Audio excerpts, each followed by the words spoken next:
Sino ba ang hindi nakakakilala sa NBA legend na si Shaquille O'Neal? Isa nga po siya sa mga players na nagdomina sa NBA history. Rookie pa lamang ay nag-a-average na ito ng 23.4 points, 13.9 rebounds at 3.5 blocks.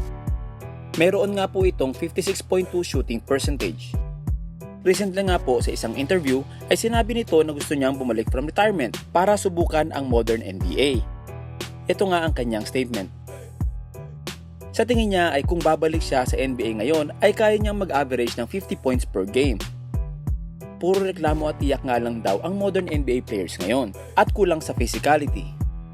Sa tingin ko nga ay kung Shaquille O'Neal na 20 years younger ang babalik sa NBA, malamang sa alamang ay posible talaga ang sinasabi nito. Pero exaggerated lang masyado ang 50 points per game mga chong. Si Shaq naman ay patuloy pa rin sa pagiging fit sa ngayon. Malay naman natin, di ba? Mas kilala niya ang kanyang sarili. Baka ramdam pa rin niya na andun pa rin ang dating lakas at liksi sa paglalaro. So ayan mga chong, sang-ayon ba kayo sa sinabi ni Shaq na kaya niya mag-average ng 50 points kung siya ay babalik sa NBA? Tara na't pag-usapan natin yan sa comment section below. Subscribe na kayo mga chong para updated sa mga sports happenings.